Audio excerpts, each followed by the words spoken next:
My name is Amanda Whitehead, and I am a recent graduate of New York University with a master's degree in dance education. I am also a first-year doctoral student at Temple University in the city of Philadelphia. It's my great pleasure to join Josh Jasper and Throne Choreography for this mentorship program, and I look forward to learning a great deal from all the participants and the presenters. My task today is to discuss dance and globalization, which is a tremendously rich and complicated topic. Today I will address dance and globalization from the perspective of cultural interchange between North America, Europe, and the many nations of the African continent. I choose this perspective because the systems of trade, exploitation, and colonization between these regions had deep effects on the artistic and cultural forms, including dance forms, in each place. In the late 20th century, when technology suddenly made it unthinkably easy to share information, images, and recordings of dance and music, the dances and music that were being shared had been shaped by those systems of trade, exploitation, and colonization. In other words, the dance forms we can see on our screens because of digital globalization are inextricably connected to the history of empire and patterns of economic globalization. It remains to be seen whether digital globalization will be a force that lets some cultures maintain dominance over others, or a force that assists in the growth of cultures and dances that might otherwise have been suppressed. Scholars debate when true globalization began. Long trade routes have linked large portions of the globe for millennia. These routes included the so-called Silk Road, which stretched from southern Europe to East Asia as long ago as the 1st century of the Common Era. Trade routes along the Andes mountain range linked the northern and southern reaches of the Inca Empire in South America. Wherever people and goods have traveled long distances in the world, languages, customs, and arts, including dance, have traveled with them. Another example is the centuries-long migration of the Romani people from the Indian subcontinent to Europe, where Romani settlers in 15th century Spain contributed to the development of the dance form flamenco. At about this same moment in history, when the Romani people were arriving in Europe, European explorers were making contact with the Americas. This moment is considered by some economists to be the beginning of globalization, and it is on this world historical moment that I would like to focus first. There have been many ramifications of the patterns of European imperialism in the Americas, Africa, and Asia, but I want to highlight two of them in particular. One, the attempted eradication of the indigenous cultures that already dwelt in those lands.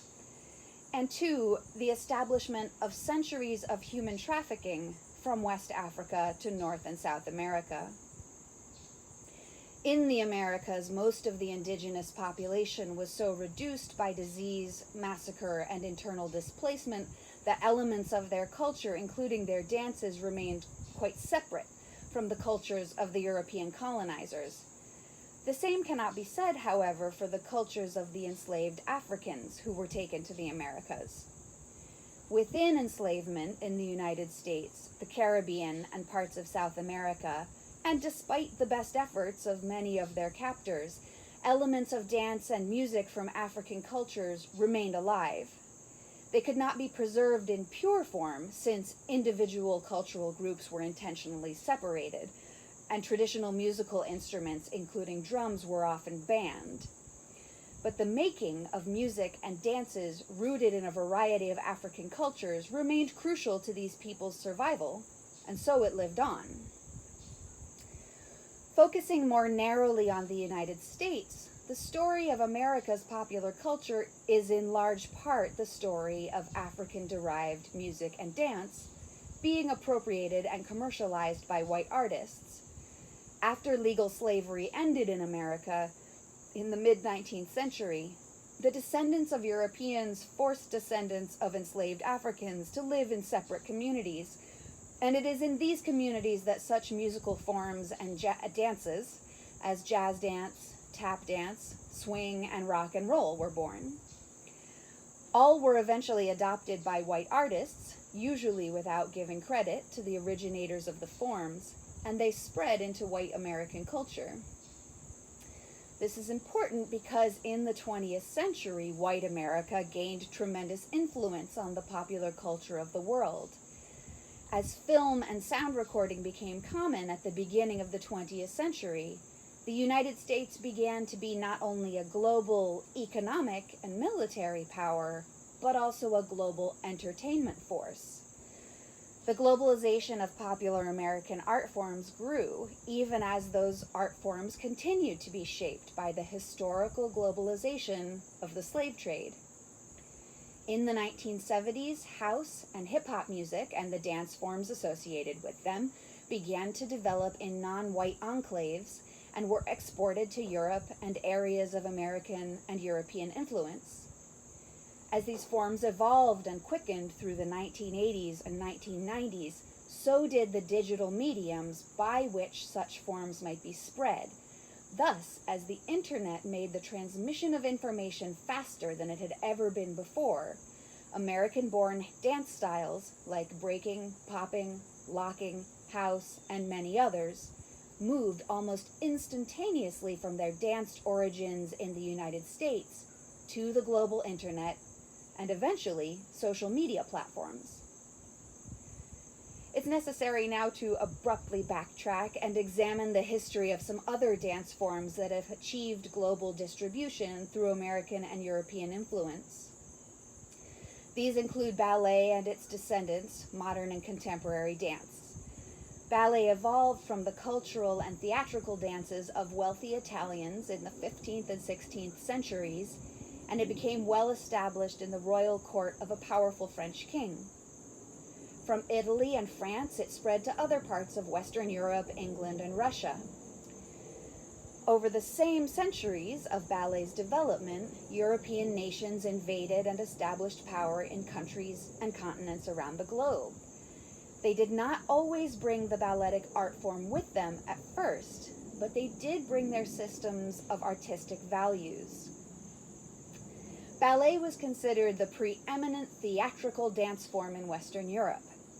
In fact, it was considered the preeminent dance form, full stop.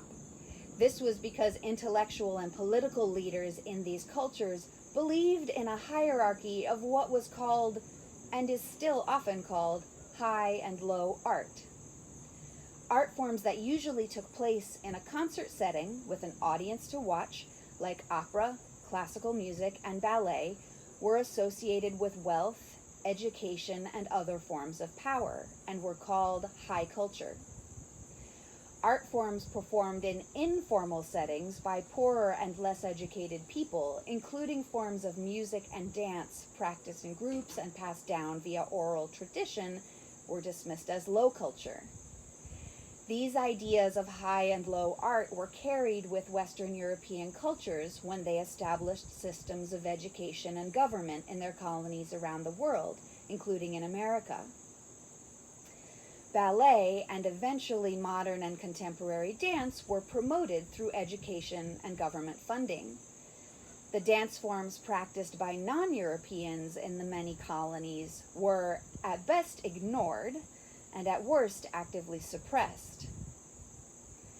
In some cases, world-renowned concert dance companies have been the result. Examples include the National Ballet of Cuba, Cloud Gate Dance Theater of Taiwan, and Batsheva Dance Company of Israel. The value of these dance companies and the art they produce is indisputable and indispensable. The question remains, however, of how many worldwide dance forms were lost or overshadowed in the globalized support for ballet and modern dance. We've now looked at two major strands of dance knowledge that have been distributed globally over the 20th and 21st centuries. The first was the African-influenced music and dance traditions that evolved in the United States, and the second is the ballet, modern dance, and contemporary dance traditions that evolved in Europe and then were cultivated globally. The globalization of both these groups of dances was made possible by technological changes that occurred in the centuries during which they were being developed. In times when trade occurred by wagon or camel, dance traditions might take centuries to creep across a continent. By contrast, in the era of airplanes, television, and the internet, the house dance tradition, for example, from the United States, was transmitted across oceans and continents over a mere few decades, from the 1970s to the present, in which it has already spawned new global traditions like Afro House. Dances based on ballet, modern dance, jazz, and hip-hop have a global presence because the countries in which they developed gained a global reach when these dances were prominent. It may be that in future centuries, a new set of nations makes explosive leaps forward in transportation technology, communication technology, or weaponry, and the dances that the world takes in and adapts to its local cultures will be those of this new globalizer. Concluding on a hopeful note, I would like to acknowledge some changes that I see in the power systems that were and are at work in the periods of globalization that I have discussed in this video. The first is changes in university culture in the United States. These are important because academic settings in the United States and Europe continue to hold a great deal of power worldwide. In 2014, a group of dance scholars from many different universities in the United States gathered to create a document expressing what they hope dance in higher education will look like in the year 2050. They desired that 30 years from now, universities would treat all forms of dance as valuable, without a hierarchy of high and low art, without prioritizing one idea of beauty over another. They stated that it was the responsibility of educators to keep the communal aspects of dance alive so that all peoples might benefit from them. And finally, they hoped that all forms of dance would be seen as global dance forms. I would also like to cite a joint book chapter published recently by Makerere University professor Dr. Alf Daniels Mabingo and one of my professors at New York University, Dr. Susan Koff. In it, they discuss how reflective teaching practices can help dance teachers from any culture undo unconscious ethnocentric biases that may affect how they learn and how they teach. These and other scholars are trying to help Western-educated dance teachers create dance settings that honor voices and teaching traditions from the entire globe, not just from the voices and traditions closest to themselves. A vision like this might not have been possible in earlier decades, but with the internet, it may be. Here I sit recording a video to be shared with my colleagues half a world away. In the months of global pandemic that have required us to practice isolation, I have gotten to learn from classmates and teachers in Canada, in China, in South Africa, and in Uganda. If national leaders can make communication technology affordable and available to their citizens, it can assist in the preservation and revival of local dance forms that had previously been endangered.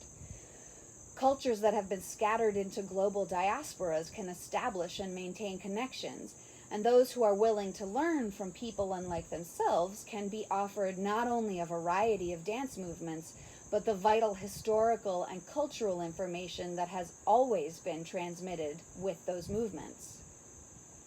I count myself among those who are eager to use technology to understand the secular and sacred creative forms of my dancing neighbors both near and far. I am very grateful to those who have watched this video, letting me share my perspective and my research. Once again, I am very grateful to have been invited by Josh Jasper to participate in this project. I pray for the safety and prosperity of dancers in all parts of our globe, and I look forward to the day when we may meet again in person.